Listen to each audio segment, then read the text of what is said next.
Good morning, students. First of all, I warmly welcome you in this YouTube channel of KDRS Online Classes. Today, I am going to teach you a very important topic, the correct form of the verb. Let's start. शुरू करते हैं. देखो, ये जो topic है, ये topic अपन के course में कुल 4 नंबर का है और जो बोर्ड क्लास है, उस बोर्ड क्लास में जो पेपर आएगा, उस पेपर में इसमें से कुल 8 क्वेश्चन आएंगे आपको, जो आधे नंबर के रहेंगे. इसलिए क्वेश्चंस अपन के कुल 8 क्वेश्चंस आधे नंबर के 4 नंबर का ये अपन का टॉपिक हो गया. तो अपन इसको शुरू करते हैं. तो देखो, पहले तो अपन इस टॉपिक का अर्थ समझते हैं कि कहना क्या चाह रहा है. Correct form of the verb मतलब किसी क्रिया का सही रूप भरना. किसी क्रिया का सही रूप हम कैसे भर सकते हैं, क्योंकि अलग अलग सेंटेंस में अलग अलग वर्ब आती है. किसी में प्रेजेंट इंडेफिनिट की आ रही है, किसी में प्रेजेंट कंटिन्यूअस की आ रही है, किसी में पास्ट इंडेफिनिट की आ रही है, किसी में पास्ट परफेक्ट की आ रही है, किसी में फ्यूचर आ रहा है. तो हमको कैसे पता लगे कि हम कब प्रेजेंट इंडेफिनिट की डालें, कब प्रेजेंट कंटिन्यूअस की हम वर्ब इसमें डालें. तो उसके लिए मैं आपको इस टॉपिक को पढ़ा रहा हूँ, ध्यान से पढ़ना है. देखो, मैं कुछ एडवर्बियल लिख रहा हूँ, ये तुम्हारे स्क्रीन बोर्ड पर दिख रही होंगी.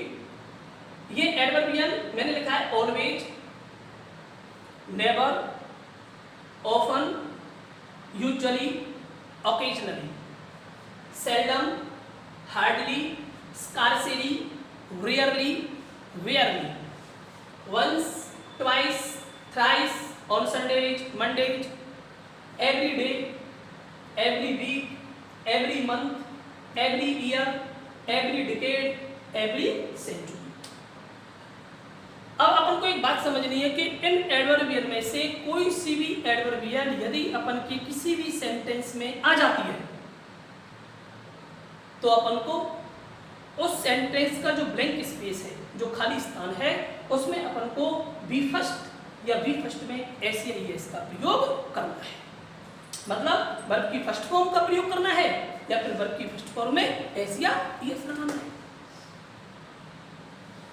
तो डियर स्टूडेंट, अपन को सबसे पहले ये समझना है कि हम कब तो फर्स्ट फॉर्म का प्रयोग करें और कब हम B1 में एस या ईएस का प्रयोग करें. तो उसके लिए मैं आपको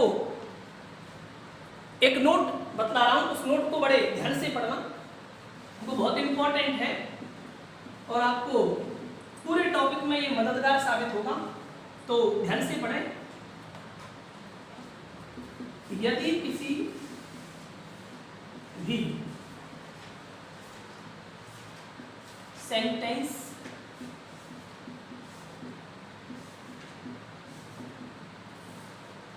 की शुरुआत में ही, सी, इट, एनी नेम और सिंगुलर नाउन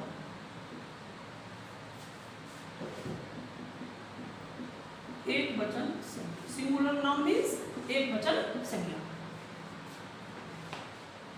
में से कोई भी आ जावे तो बी फर्स्ट प्लस एस या ईएस का प्रयोग करते हैं. और यदि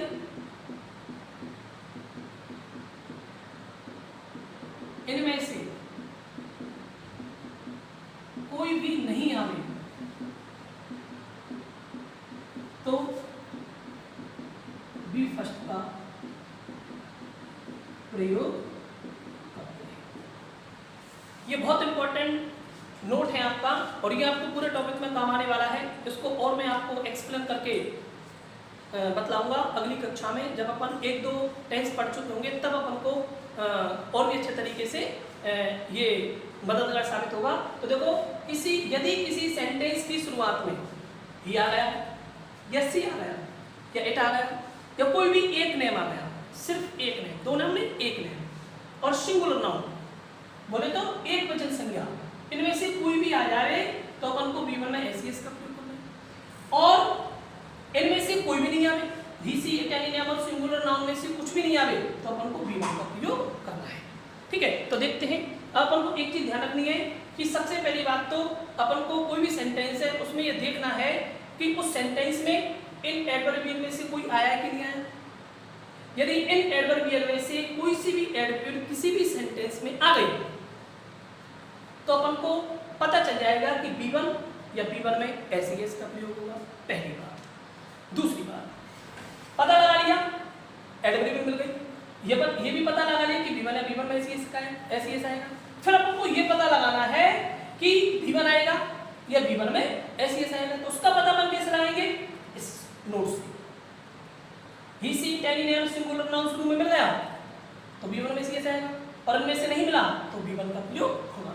चलो एग्जांपल देखते हैं।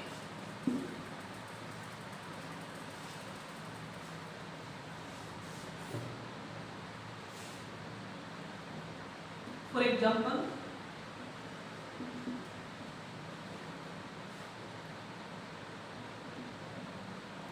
स्नेहा प्लीज।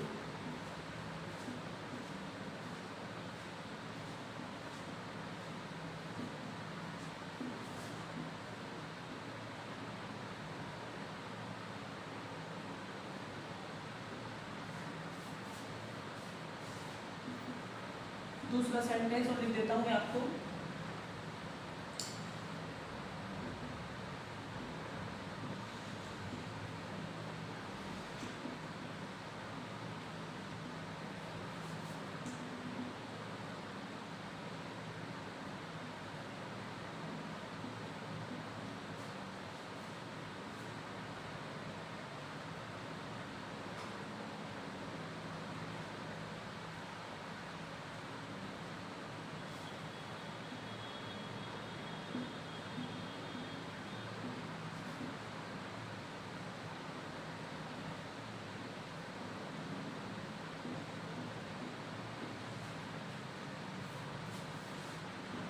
एक और देख लेते हैं।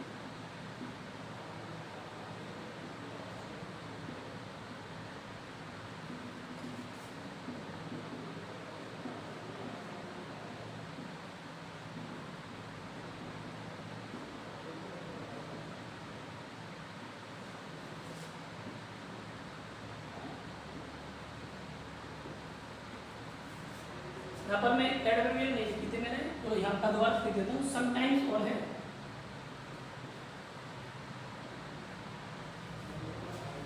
एक सेंटेंस और देख लेते हैं।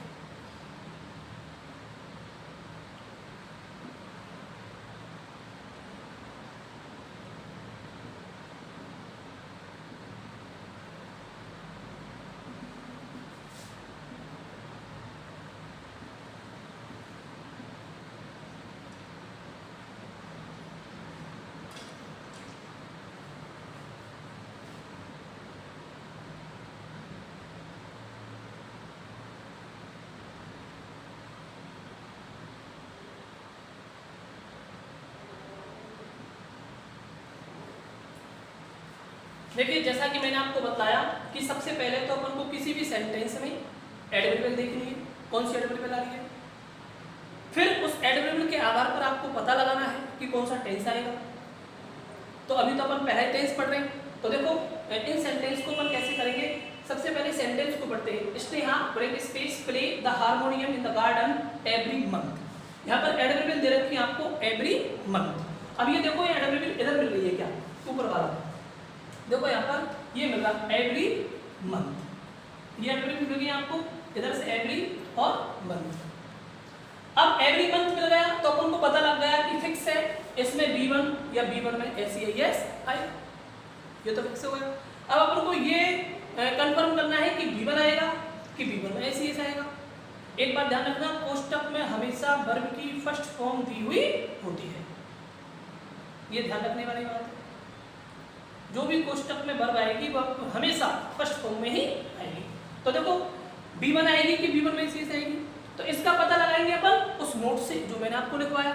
यदि किसी भी सेंटेंस की शुरुआत में ही आ गया, सी आ गया, इट आ गया, कोई भी नेम आ गया और सिंगुलर नाउन आ गया, तो अपन को B1 में SES का प्रयोग करना है, और नहीं आया तो B1 का तो देखते हैं सेंटेंस यहाँ पर क्या आ रहा है, स्नेहा आ रहा है, इनमें से मिल रहा है क्या, ही सी इट एनी ने मिल रहा है, एनी ने।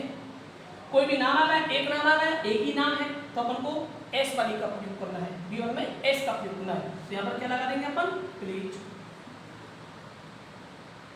ये आपका राइट है, आपको इसमें आधा नंबर वो दे देगा। दूसरा पढ़ते, my daughter Dhanvi often dot dot dot watch TV. और यहाँ पर देखो एडवर्बियल कौन सी आ रही है, एडवर्बियल ऑफन आ रही है, उधर मिल रही है ऑफन, ऑफन आ रही है, तो अपन को पता लग गया B1 या B1 में SES आएगा। देखते हैं B1 आएगा कि B1 में SES आएगा। यहाँ पर क्या रखा, माय डॉटर धनवी, मेरी पुत्री धनवी, एक ही है, एक वचन है, तो क्या सिंगुलर नाउन आ गया, नेम भी आ गया, तो फिर क्या वही B1 या B1 में SES आएगा, WATCHES। अब यहाँ पर मैंने वर्ब में एस लगाया, यहाँ पर क्या लगाया, ES लगाया, तो एस या ES लगाने के नियम है, वो मैं आपको किसी एक वीडियो बना करके उसमें भेज दूंगा, उसको आप पढ़ लेना। अगला देखते हैं, Radha and Meera blank space sing bhajans in the temple sometimes. पहले तो देखो सेंटेंस में एडवर्बियल कौन सी आ रही है, सेंटेंस में एडवर्बियल समटाइम आ रही है। चलो पता लग गया B1 या B1 में SES आएगा। अब B1 आएगा कि B1 में SES आएगा, इसका पता लगाएंगे अपन सब्जेक्ट से। सब्जेक्ट क्या रखा है, राधा एंड मीरा। कितने नाम हो गए, 2 नाम हो गए।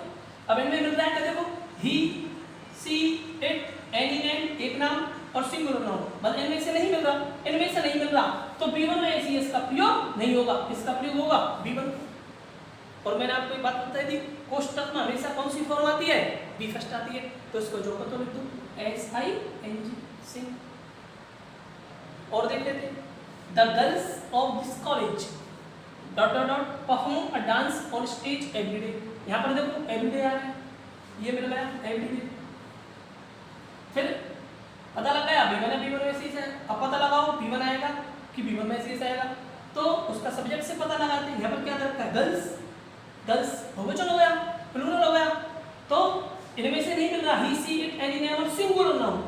सिंगुलर नाउन नहीं है, ये कौन सी है, प्लूरल नाउन है।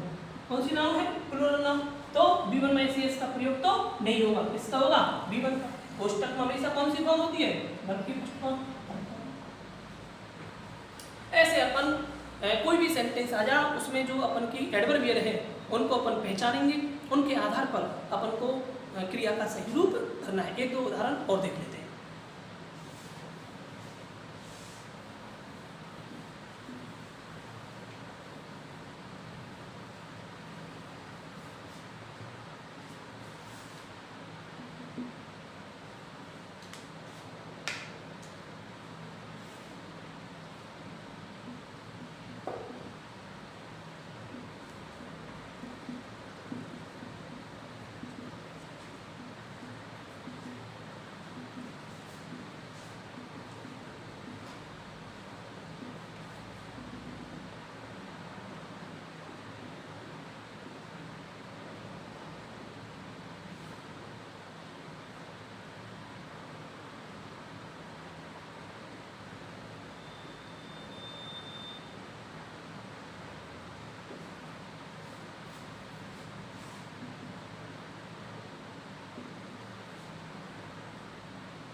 दिख रहा है ना नीचे?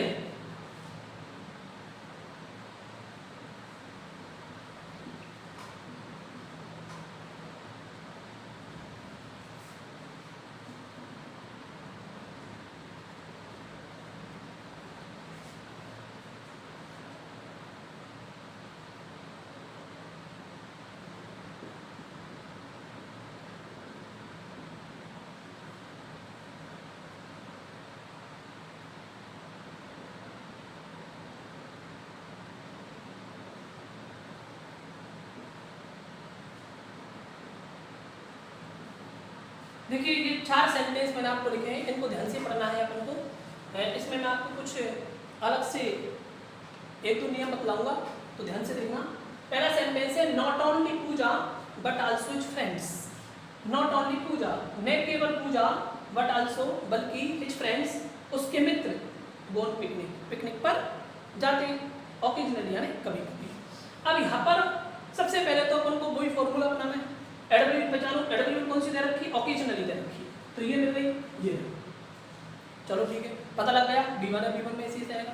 अब पता लगाना है B1 आएगा कि B1 में एसीएस आएगा, उसका पता लगाते हैं अपन सब्जेक्ट से। अब यहाँ पर सब्जेक्ट अपन का ये पूरा है, not only Puja but also his friends. देखते हैं, यहाँ पर पूजा है जो सिंगुलर नाउन है, और यहाँ पर हिज फ्रेंड्स क्या है? Plural noun. तो ध्यान रखना है नॉट ओनली बट आल्सो यदि किसी सेंटेंस में आ जाता है, not only but also, either और, नाइदर और, नो, इनमें से कोई सा भी किसी भी सेंटेंस में आ जाता है, तो अपन को हेल्पिंग वर्ब या मेन वर्ब का प्रयोग सेकंड सब्जेक्ट के अनुसार करना है। कौन से सब्जेक्ट के अनुसार? सेकंड सब्जेक्ट के अनुसार। यदि second subject he see it any name और सिंगुलर नाउन में से मिल रहा है, तो B1 में सी इसका प्रयोग करेंगे, और यदि सेकंड सब्जेक्ट उनमें से नहीं मिल रहा तो B1 का प्रयोग करेंगे। अब देखो सेकंड सब्जेक्ट अपन का ये है, ये फर्स्ट सब्जेक्ट है पूजा, और सेकंड सब्जेक्ट हिज फ्रेंड, न केवल पूजा बल्कि उसके मित्र, तो सेकंड सब्जेक्ट हिज फ्रेंड्स हो गया। सेकंड सब्जेक्ट हिज फ्रेंड्स है, तो ये एक वचन है कि बहुवचन है? फ्रेंड्स बहुवचन है। बहुवचन है तो he see it any name singular noun, उनमें से नहीं मिला, उनमें से नहीं मिला तो ब्लैंक्स वाली बोले तो B1, वो की, ठीक है, ये सही है। दूसरा देखते हैं, both Neha and Garima often play video games. तो देखो सबसे पहले एडवर्ब पहचानो, एडवर्ब कौन सी दे रखी है? ऑफन, मिल गई ऑफन, चलो ठीक है। B1 है, B1 में एसीएस आएगा, क्लियर बात। अब B1 आएगा कि B1 में एसीएस आएगा, पता लगाते किससे? सब्जेक्ट से। सब्जेक्ट क्या है अपन का? बोथ नेहा एंड गरिमा, नेहा और गरिमा दोनों, तो मतलब बोथ एंड आ जाता है, क्या जाता है? Both and. तो बोथ एंड हमेशा प्लूरल वर्ब लेता है, वैसे भी दो नाम दे रखे हैं नेहा एंड गरिमा, तो इस वाले नोट में नहीं मिला तो क्या है? B1 का प्रयोग होगा, प्ले की play. He see it any name और सिंगुलर नाउन नहीं है, दो नाम है, बोथ एंड है, प्लूरल वर्ब बनेगा, तो प्लूरल वर्ब कौन सी है? B1 वाली, क्लियर है? ठीक है, अगला सेंटेंस पढ़ते हैं। He as well as I blank space take food everyday. पहले एडवर्बियल एवरीडे मिल गया, पता लग गया, या तो B1 आएगा या B1 में ऐसे ही। चलो ठीक है, अब पता लगाएंगे B1 आएगा कि B1 में एसीएस आएगा, तो इसका पता लगाएंगे अपन सब्जेक्ट से। यहाँ पर सब्जेक्ट ही भी है और क्या है? आई भी है। अब अपन क्या करेंगे, जल्दी जल्दी में इसमें गलती कर देंगे, आई के अकॉर्डिंग अपन वर्ब भर देंगे। ही सी इट एनी नेम और सिंगुलर नाउन में नहीं मिल रहा तो अपन टेक की टेक कर देंगे, तो आपका क्या हो जाएगा? गलत हो जाएगा। तो एक नियम मैं आपको बताता हूं, वो नॉट ओनली बट आल्सो वाला भी बतलाया था, इनको लिख देता हूं मैं आपको।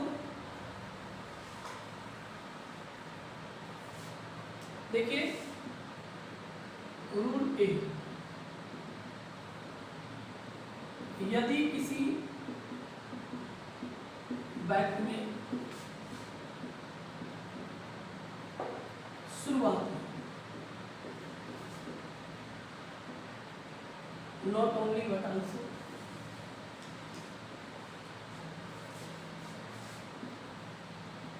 neither no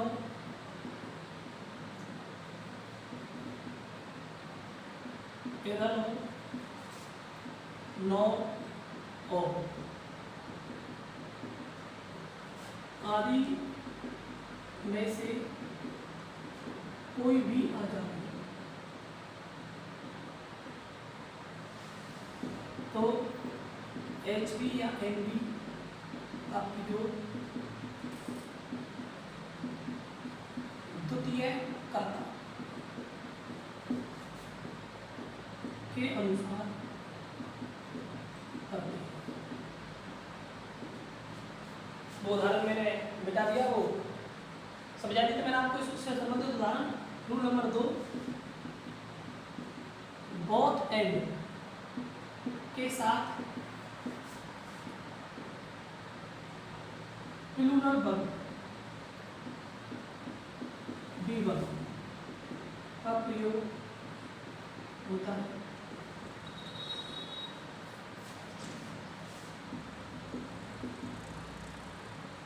सी, अभी ये वाला उदाहरण देखते हैं अपन, ये दोनों वाले, तीसरा और चौथा। इसके लिए एक रूल है, यदि किसी बैंक में दो subjects as well as with along with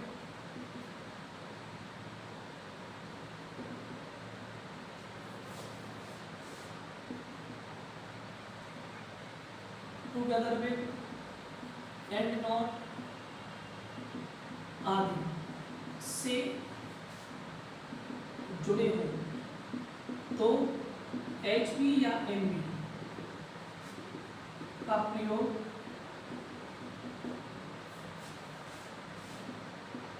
प्रथम सब्जेक्ट के अनुसार, ये लिख दो, प्रथम कर्ता के अनुसार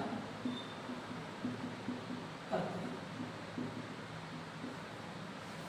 प्रथम कर्ता देख लेना।